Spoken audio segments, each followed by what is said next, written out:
The following program sponsored by Adams Financial Concepts.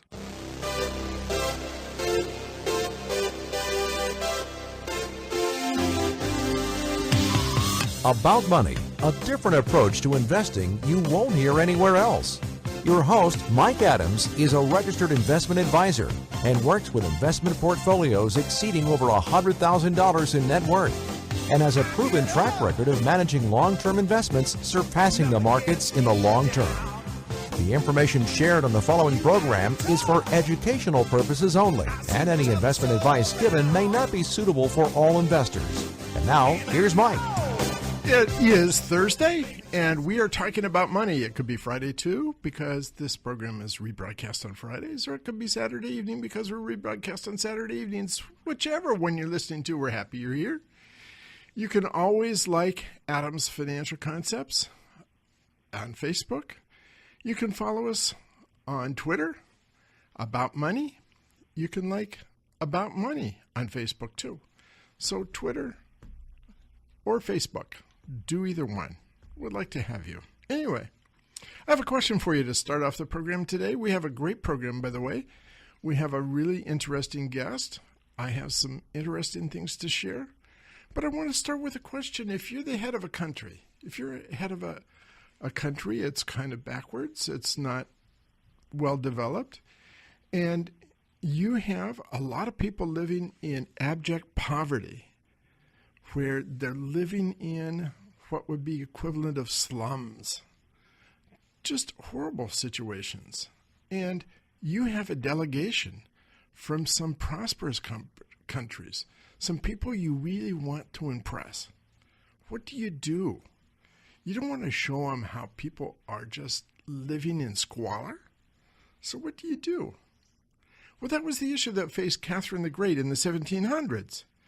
And she had a person that she turned to, Georgy Potemkin, and she wanted him to build fake villages that gave the illusion of prosperity.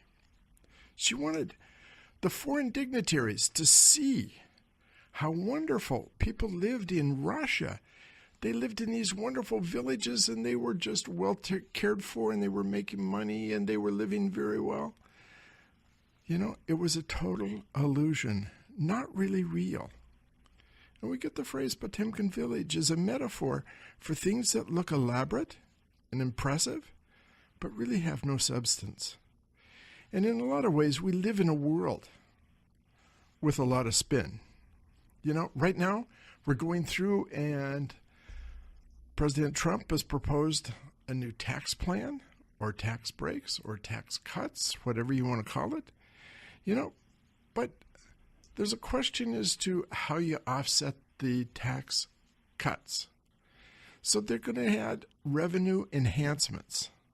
You know, it's one of those spin terms. They don't say we're going to add taxes.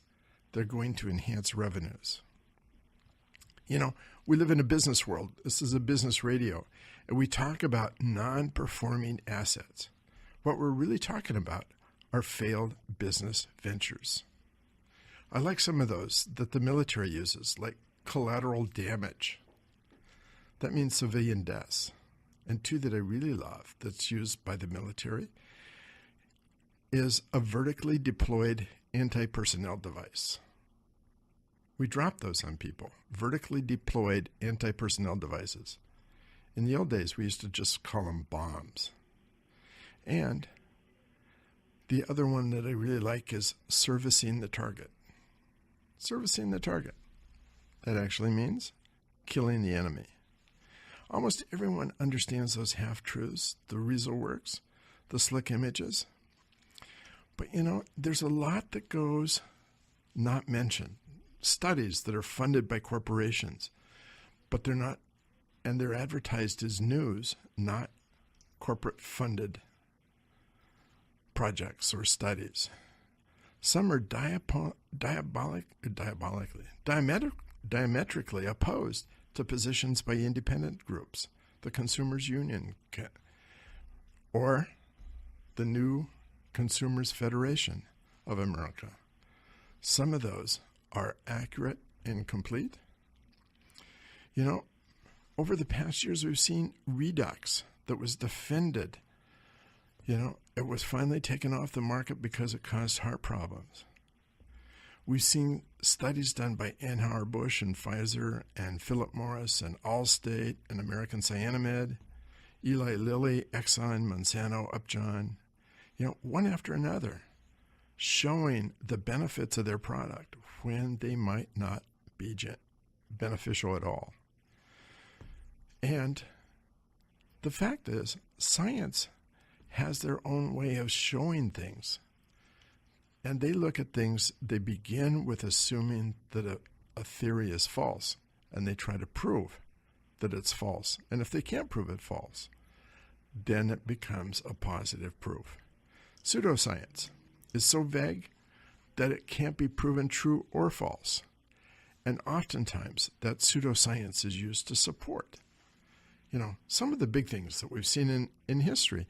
The tobacco industry, back in the 1990s, there was a lot of information that tobacco and smoking and secondhand smoke killed people.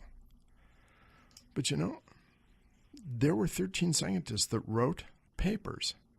They collected up to $156,000 for each one to write a paper and support that smoking was not harmful. And the tobacco industry hired people to write letters, and they quoted the letters as proof that tobacco was safe. Fen-Phen was the diet drug that came off the market. All of this leads up to something in my industry, financial services. Because at the end of the Obama administration, the Department of Labor put out a new ruling on a new rule defining the fiduciary. Defining the fiduciary. In my opinion, it should have been a one-sentence thing. Every decision, everything you do is made in the best interest of the client. But it wasn't that, because there was so much input from different special interest groups that it grew to be 800 and some pages long, just to define the idea, what is in the client's best interest. And now, that's all been put on hold. It was initiated because a study showed that $17 billion a year was going to Wall Street instead of into the pockets of the participants who were in those plans, in those IRAs, in those 401ks, in those 403bs, all those plans that were set aside to help people retire. $17 billion going to Wall Street. So you know who opposed the fiduciary rule? Of course, the people that were making the $17 billion. But Consumer Federation of America came out, and they just recently did a report. And they said, when is a financial advisor really an advisor? Or when is he or she just a salesperson? And it's important because it's dealing with finances, dealing with the future of finances, dealing with the markets. It's a complex and longer-term situation of looking at goals and how you get there and how you program the whole plan out.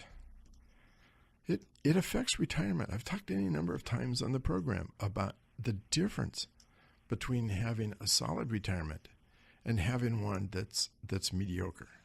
It's a difference whether you live in your golden years or just in your olden years.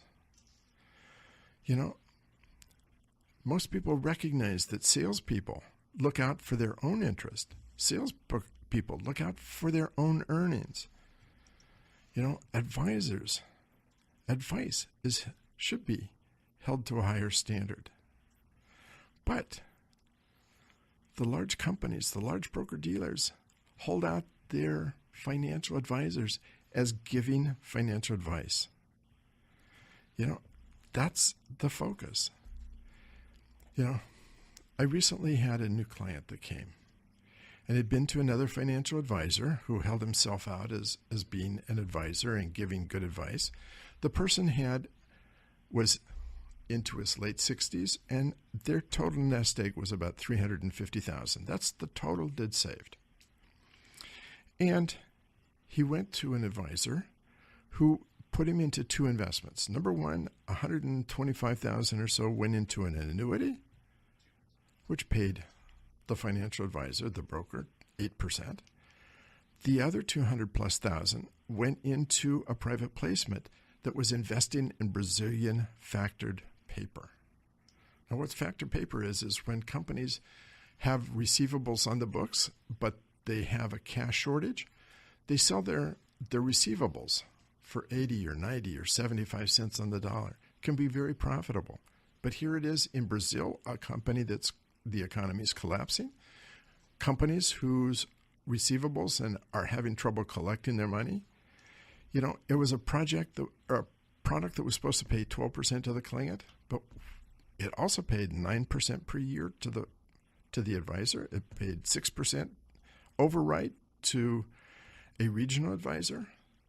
And yet this salesperson put 2/3 of the client's money into this. And you know the story, that 2 years later, that company was broke, dead flat, lost completely. You know, how can that be real advice? How can that be done and said it's in the best interest of the client? Yet he carries the title financial advisor. We're coming to a commercial break. Don't go away. I've got a great guest. I've got a great question for you, too. I'll be right back after the break. About Money with Mike Adams will resume in a moment on Business Radio 1300 KKOL. For more information, click on adamsfinancialconcepts.com.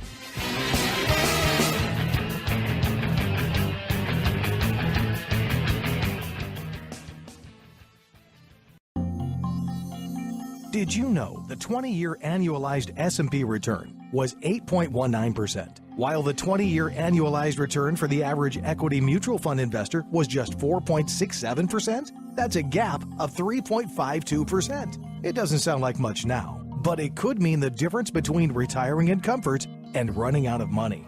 For some seniors, a gap that large could cost them hundreds of thousands of dollars and cut their retirement short.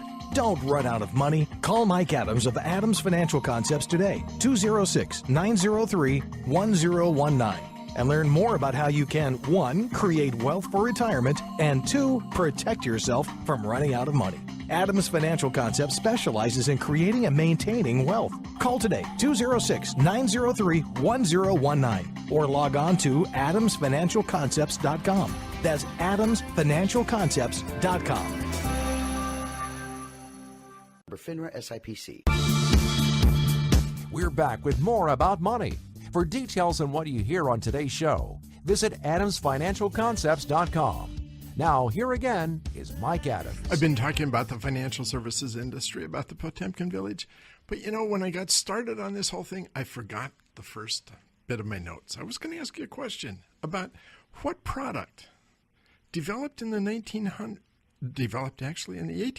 in the 19th century, was a powerful surgical antiseptic. It was used as a floor cleaner and as a cure for gonorrhea. And yet it was to make a very significant social difference in people's lives. It wasn't anything to do with STDs or gonorrhea or surgical. What was that product and what it was? We're going to get to that later in the program. I was going to start the whole hour today with that, and I forgot. I forget some things. Anyway, I want to come back and talking about this whole thing with the Department of Labor, the fiduciary rule, the question about fiduciary versus salesperson, because it's very, very significant. Department of Labor, they started on this and this whole thing to define a fiduciary because $17 billion was going to Wall Street instead of those people who had the 401k. And the Consumers Federation wanted to know if the large broker-dealers were moving to a fiduciary status with their employees, with their salespeople, or whether they were continuing to be salespeople. So they looked at 25 of the largest brokerage and insurance firms. And you know the names. They're all the big names that, all the big ones. And they looked at it, and they considered their financial professionals as financial advisors, as people whose experts you can rely on. That's how they're marketed. That's how they're put out there. They talk about their services as being investment advice and retirement planning. Nothing shows at all on their websites, in their advertisements, that really what these are sales recommendations. Even their financial plans are vehicles to sales recommendations. The clear intent of those firms, brokerage firms, of insurance companies, is to convince people to trust the financial professional. And they're in a fight against the Department of Labor rule because that could change. The question is, are those financial professionals producing and providing unbiased advice? There's a number of associations that are fighting that Department of Labor rule, the fiduciary rule. You go down the list: the U.S. Chamber of Commerce, the Securities Industry and Financial Markets Association, the Financial Services Institute, the Financial Services Roundtable, the Insured Retirement Institute, the American Council of Life Insurers, the National Association of Insurance and Financial Advisors. Those are the big associations in my space, in the financial services space. They're pushing back. They're filing lawsuits to overturn that Department of Labor rule because they say, how can you expect those financial professionals to be fiduciaries? They're really just salespeople. How should they be held to a higher standard when all they're doing is suggesting an investment product? Suggesting. That's the word. Suggesting a financial product. The websites of many make a financial advisor sound like it's that clients are getting real advice. The message delivered is to trust and rely on us.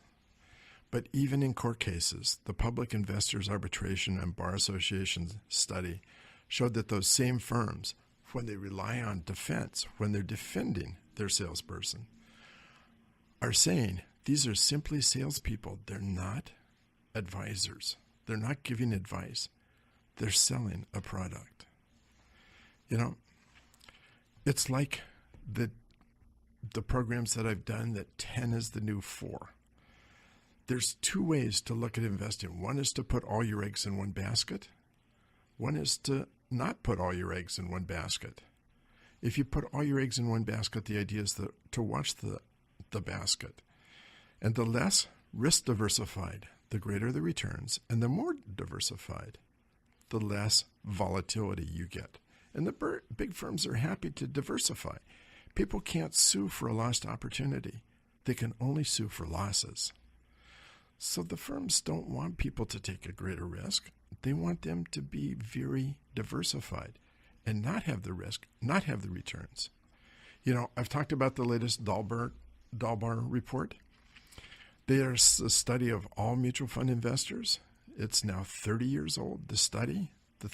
They've followed equity investors for 30 years. And the average equity mutual fund return now is 3.69 versus 11.11 for the Standard & Poor's 500. Someone that started with $100,000 30 years ago would have $286,000. That's not a loss. That's making $186,000. That's what the average equity mutual fund investor has made. However, the Standard & Poor's, that $100,000 would have turned into $2.1 million. $286,000 or $2.1 million? Which do you prefer? You can't sue a firm or an advisor if your $100,000 became $286,000. You can't sue and say, I should have had $2.1 million. If your $100,000 becomes $90,000, you can sue. So the emphasis is to make sure that there's some gain, but not the total that you could have. That's, in my opinion, the Potemkin village. It's It's an idea that looks wonderful. It's an idea that sounds wonderful. It's a chocolate-covered hand grenade. It looks so good, but it's explosive. Anyway, that's probably a terrible way to begin a program and to begin the introduction of a guest who is in the media space. Probably a horrible way, but it was something that occurred to me. I just had to say it. Anyway, welcome to my guest, Scott Battisil from Curator. Welcome to the program, Scott. Thanks so much. Thanks for having me. So why don't we start with your background? Sure. I started my career as a television journalist and then worked my way into PR and did a few different things. I did agency PR predominantly the early part of my career and then spent a little bit of time in the corporate world. So I spent some time at the Boeing company overseeing international PR over Europe and the Middle East with their team there. And then joined Intel for a short while, about a year, where I worked with their online services group, and then went to a firm called DDB, which is one of the larger advertising agencies in the world, and I was on the PR side of the house. The last 3 years of which I was the head of PR for them, and then started my firm in January 2010 called Curator. And the idea at the time when I started Curator was really to kind of focus on an area that was pretty underserved at the time. So in the kind of prior to social media, PR was really relegated to a singular strategy, which was media relations, working with reporters and being a spokesperson and so forth. And so when I saw the emergence of social media, what was happening in the interactive space, I wanted to create something that melded those worlds. So I created Curator, which sort of focused on traditional media relations, PR, as well as social media and interactive strategies. And we've had a really wonderful start. So it's been about 7 years, and we've focused solely in the lifestyle space, and so we've got a chance to work with some really wonderful brands. We're going to come back and talk about lifestyle space, but first, how did you pick the name Curator? There's a few schools of thought as people are thinking about the kinds of names they want for their agency. Some agencies use the founder's name. I wasn't a believer in that. I wanted to create something that when somebody asked me what it meant, I had the opportunity to really kind of share the point of view of the agency. And so Curator was this idea of curation, and really having an understanding that the traditional way of marketing, which was just sort of marketing your messages out to a mass of people and hoping it kind of washed over them, I didn't believe existed anymore. I believed in the concept of curation, which is that you have to kind of go have these one-to-one relationships with people where they exist and communicate in a way with them that's relevant and real for them. Otherwise, you're in many ways, I think you're kind of wasting your time. And so the concept of Curator is this idea of sort of marketing curation and understanding where the market, where the consumer sits and how they want to interact. So we live in a technology area, a lot of technology here, but you chose to go with lifestyles. So tell me what lifestyles mean. Well, in the Northwest, if one is going to start an agency, and there's certainly a tremendous amount of business to be had in the technology space. There's, Microsoft sits here and Amazon sits here, and a tremendous amount of startups, and there's a lot of work to be had. For me, starting Curator wasn't a passion point for me. I certainly appreciate it. It's a utility that I depend on dearly, but it's not a passion for me. And lifestyle is, and so the travel category, the food category, retail, fashion, and so forth is the areas where I wanted to sort of build up the agency. And the gamble is that there's not a tremendous amount of those brands in the Northwest. And we were fortunate to kind of quickly get off the ground with Simon Property Group, which is one of the great retailers in the country. They own malls all over the nation. They were our first client. And then we added Whole Foods Market, a brand that we were sort of had our eyes on. They're a wonderful brand. And then over time, we added the Ixtapa Zihuatanejo Tourism Board and retail brands and fashion brands and airlines. And it's been a really wonderful run since we started. That's awesome. So take us into some of the mechanics of what you do.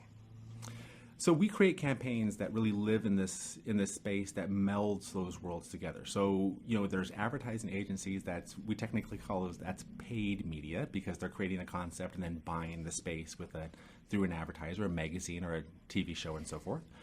And then there's earned media, which is where you have to sort of create something that's relevant. You have to create something that people want to interact with. And the benefit of earned media, it's a little tougher to get, right? So brands often, when they think about where they want to spend their money, they'll spend their money often with paid advertising because it's guaranteed. They can sort of guarantee the reach. They can guarantee where it goes. The problem is trust. And so with earned media, it's a little more difficult. We can't make a guarantee to our clients about where their message is going to show up. We have a really good sense of how we're going to get there. We're going to come back right after this Right. and finish this topic. It's fascinating. Don't go away. Got a lot more to say. Great. More About Money coming up with Mike Adams on Business Radio 1300 KKOL. For more information, click on adamsfinancialconcepts.com. Creating and maintaining wealth has been the specialty of Adams Financial Concepts for over 20 years. Every portfolio managed by Adams Financial Concepts is customized to fit each particular client's objectives and risk tolerance. The client's interest always comes first in portfolio decisions. Call Mike Adams today at 206-903-1019 or log on to adamsfinancialconcepts.com to check out their AFC performance. They welcome your review. That's adamsfinancialconcepts.com. Well, now we return to About Money. There's more information waiting for you at adamsfinancialconcepts.com. Here again is your host, Mike Adams. So I'm here with Scott Battisell of Curator, and we started talking about lifestyles. And let's keep going on lifestyles and what that is, what the logistics are, what happens. Sure. On the lifestyle side of clients, how we just sort of designate them is that they're the clients that kind of fit into the spaces where people kind of naturally want to be with their lifestyle, right? Food, travel, retail, and so forth. And so when I was at DDB, the firm I was at before I started Curator, given its size and given their kind of their weight in the advertising industry, every publisher and magazine would send copies of the magazine to the office every day. So there was this massive bin in the mailroom that was about the size of your desk that was filled with magazines. And at the time I was commuting, and so I would take the bus, and so I would go through, and everyone would go through and grab magazines that they wanted to have for the commute or whatever.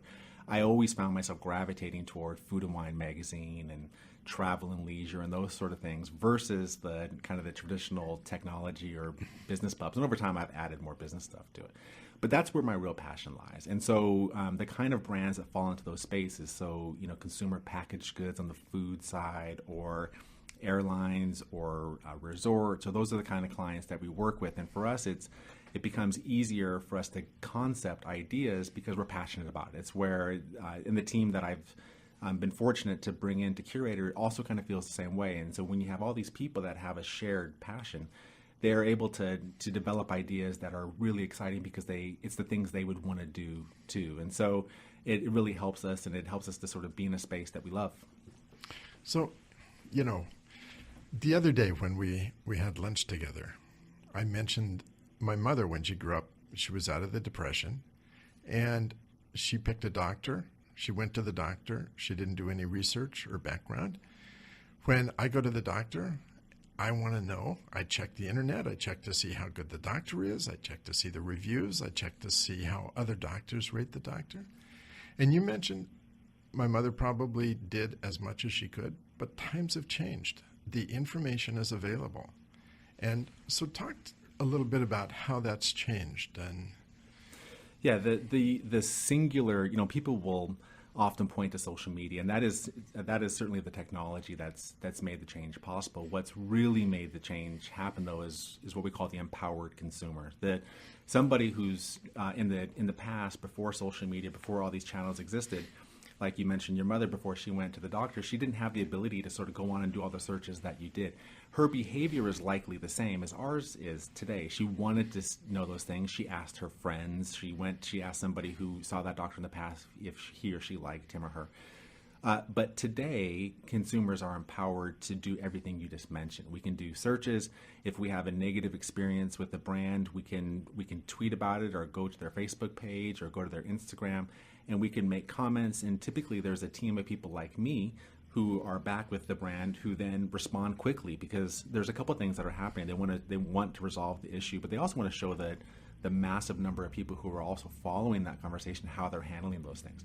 So the internet and social media gave rise to the empowered consumer, and that is the thing that's really kind of changed everything. And when the consumer has the ability to sort of pick and choose, and their voice can be heard, and they now have a lot of sort of weight that they didn't have in the past, and that concept is what gave birth to Curator. This idea that there's an empowered consumer, so we have to go live and create things that are relevant to them where they are. And at the beginning of the program, I talked about some of the advertising campaigns that took place. It seems like you're actually addressing real issues.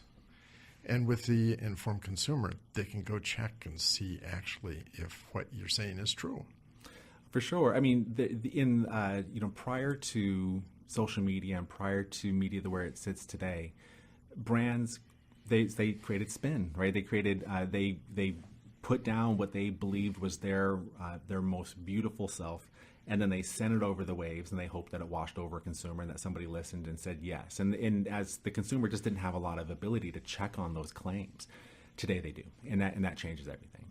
You have to be real. I mean, the brands today that are creating things that people want to buy and that are sort of blowing up and doing amazing things are brands that have created something that's really special. And in the old days, you could have a marginal product with and people wouldn't be able to sort of lock in on that. But today, if you have a marginal product but really good marketing, you're going to kill the product because you're just going to draw attention to something that's not very good, and people are going to amplify that message. So the onus is really on the brand to create something that's real and that is special and that lives in a place that a consumer wants to do something with. And if they can do that, and then they can add the other components of social, and they create an online community for people to exist that love the brand. Now you've really amplified and done something more than you could have ever done in the old media world. Conversely, doing it the wrong way will kill your brand because the empowered consumer can knock it down in a hurry. So talk about the different types of media and the approach to those. Well, there's under the marketing mix, there's advertising and public relations and direct mail and social media, and there's a lot of there's paid social media, and there's a lot of ways for a brand to reach a consumer.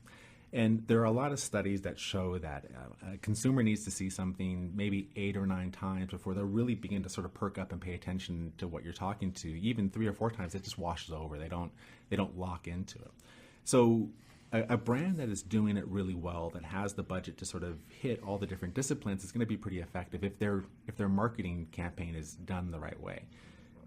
But the ability to sort of figure out where you want to put the weight of that is the thing. In the old days, traditional advertising is what kind of sat in the middle of the marketing mix.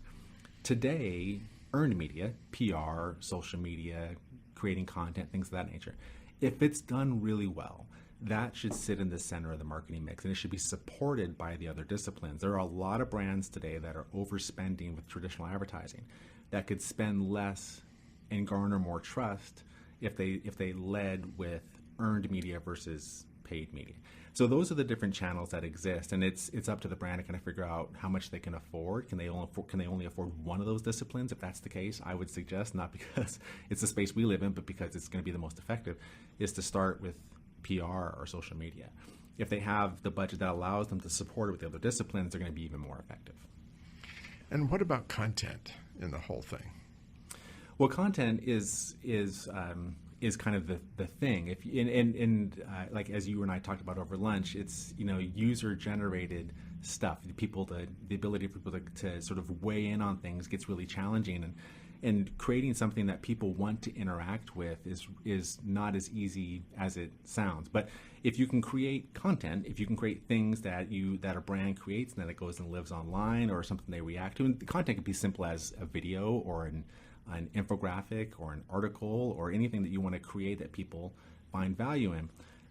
That is what brands can do today that they never could have done in the past. And there's a lot of really bad content out there. There's people don't intuitively want to check their phones to see what their laundry detergent has to say on social media, right? But people are convinced, brand marketers will tell them, you need to create amazing content so people want to engage with that. You have to figure out the way that to do something relevant and real in their world, and then if you create content that does that, now you have something special. If it's just creating content the way that people did it in kind of prior to social media, and they're sort of taking the same content they produced and putting it on these new channels, they're not going to be effective. And Curator gets involved with developing all of that. We do, and we do a mix of things. There are clients for whom we just do media relations, and there are clients that we create content for. We have people that are kind of churning those things out, and then we have campaigns that are more on the build side. So there's on the owned side, there's paid, earned, and owned. Owned is the assets you have, like a website or something, right? So we'll create things that live there too. But for the most part, we're creating content that lives on social media. That's awesome. So if somebody wanted to get a hold of you so that you could set up a campaign and review what they're doing now, review what they should be doing, how would they do that? Thank you for asking. They can go to curatorpr.com.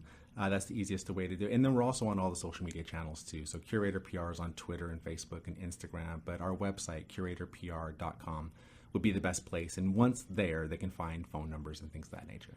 And what's the process? They decide that they've listened to you on About Money, they're excited, they get to the website, they contact you. What's the next steps in the process? If they reach out to us, we'll sit down with them and get a sense of what they need and what they're currently doing. We sort of take an audit of what they're doing. Are they connecting with consumers in a way? Have they done something that is working?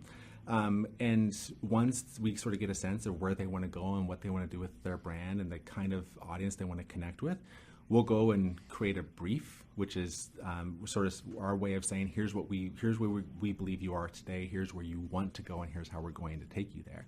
And then once they say yes to the brief, then we create creative and we're off and running. Awesome. Again, tell us about the website and how they contact you. Sure, it's curatorpr.com.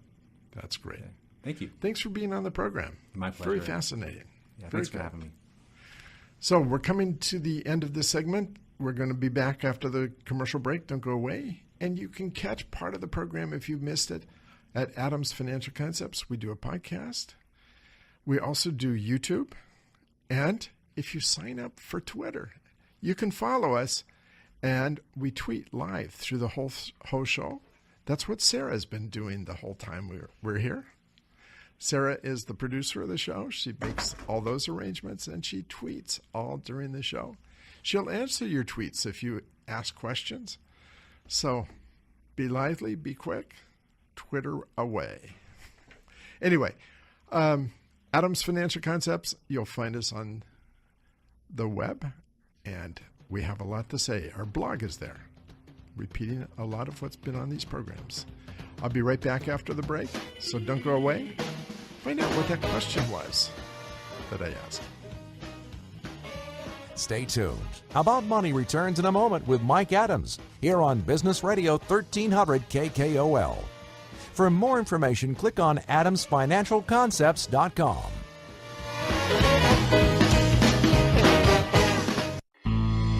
How do you picture retirement? House on the beach, small farm in the country, traveling the world with your spouse. The one thing you don't picture is running out of money. Retirement dreams are shattered all too often by poor investment choices, sending many retirees back to work. If you think the job market is tough now, try entering it after you've retired. Don't run out of money. Start planning now. Call Mike Adams of Adams Financial Concepts today at 206-903-1019 and learn more about how you can create wealth for retirement and probably, most importantly, protect yourself from running out of money. Adams Financial Concepts specializes in creating and maintaining wealth. Call today, 206-903-1019 or log on to adamsfinancialconcepts.com. That's adamsfinancialconcepts.com.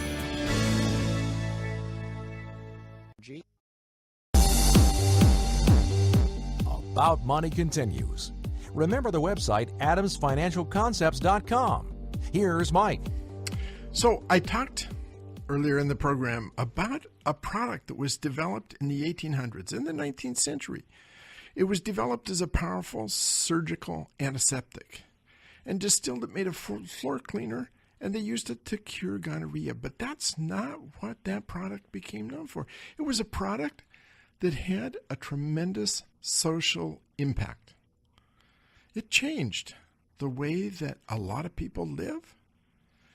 You know, that product actually didn't have much in sales. It had only $115,000 in sales until the 1920s. And then in 7 years, it went from 115,000 to 8 million.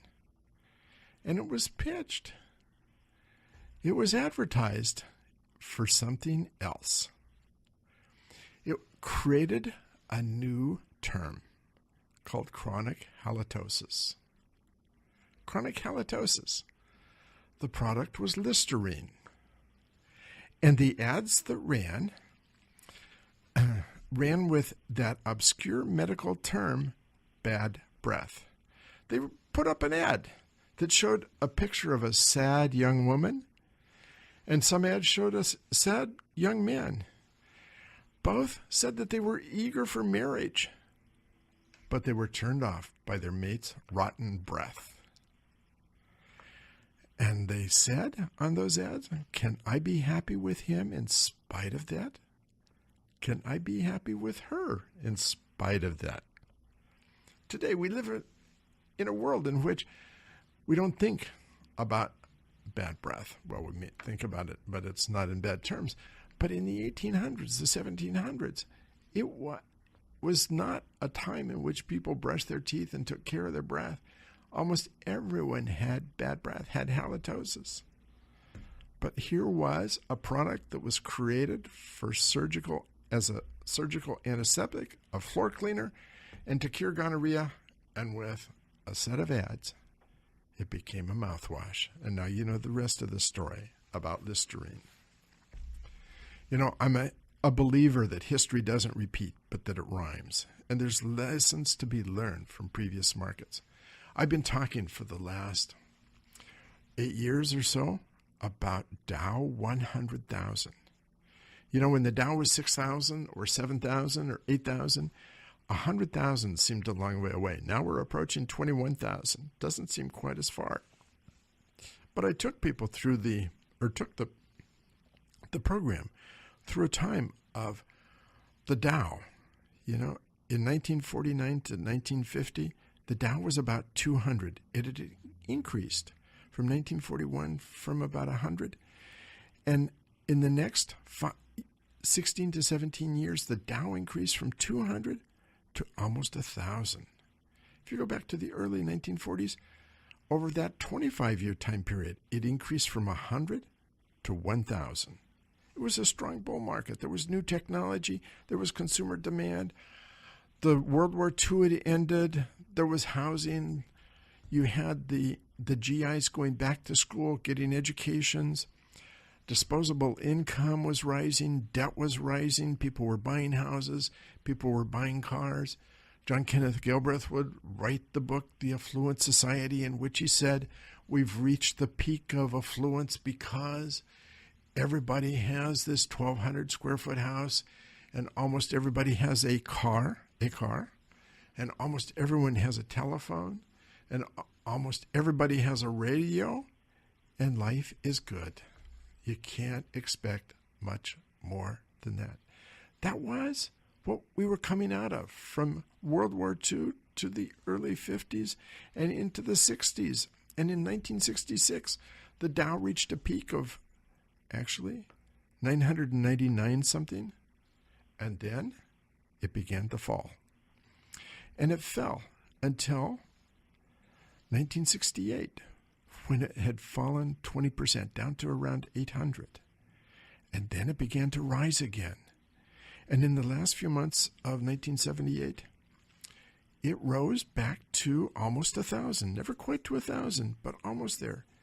And then the market began to fade, and it went down 30%. It had been down 20%. Now it fell down 30%.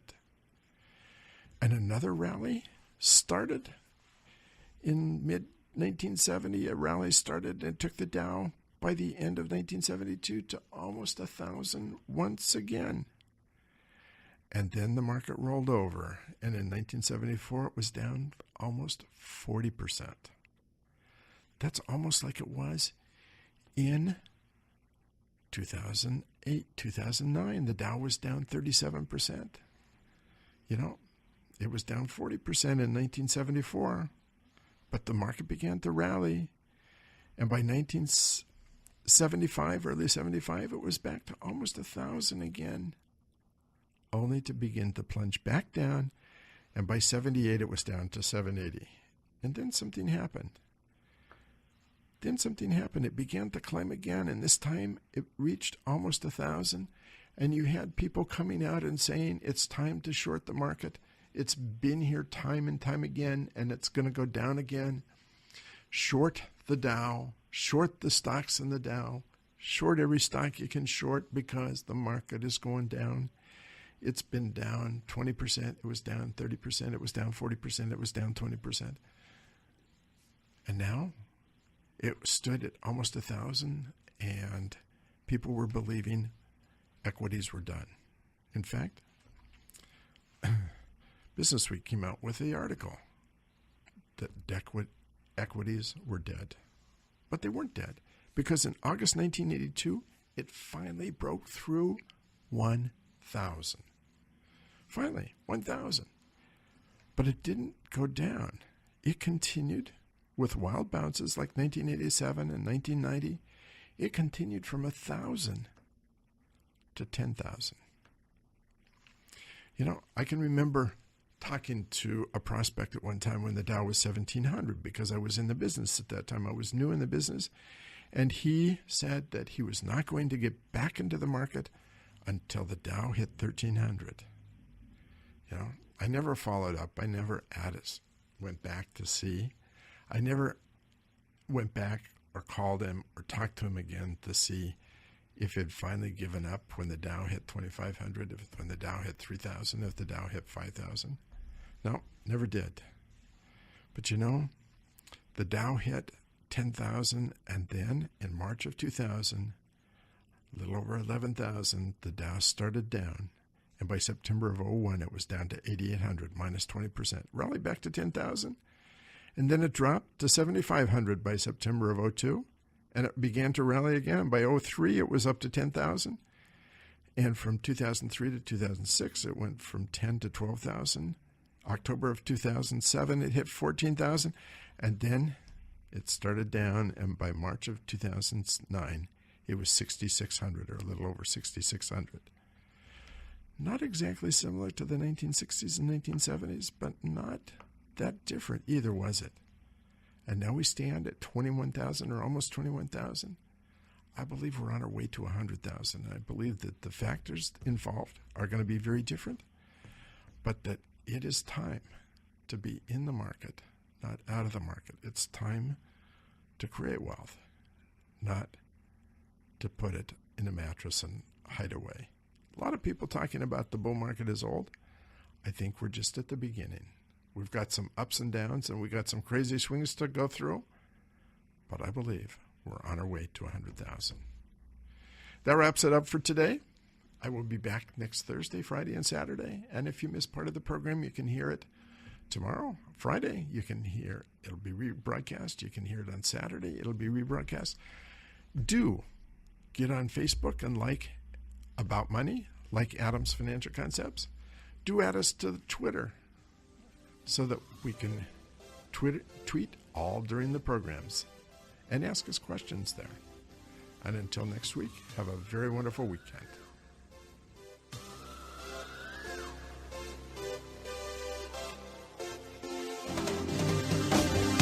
You've been listening to About Money with Mike Adams, a registered investment advisor.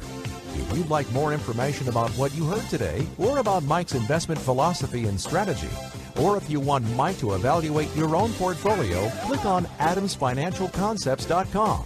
That's AdamsFinancialConcepts.com. The information shared on the preceding program was for educational purposes only, and any investment advice given may not be suitable for all investors. Join us again for more About Money with Mike Adams here on Business Radio 1300 KKOL. The preceding program was sponsored by Adams Financial Concepts. Creating and maintaining wealth has been the specialty of Adams Financial Concepts for over 20 years. Every portfolio managed by Adams Financial Concepts is customized to fit each particular client's objectives and risk tolerance. The client's interest always comes first in portfolio decisions. Call Mike Adams today at 206-903-1019 or log on to adamsfinancialconcepts.com to check out their AFC performance. They welcome your review. That's adamsfinancialconcepts.com. The following program sponsored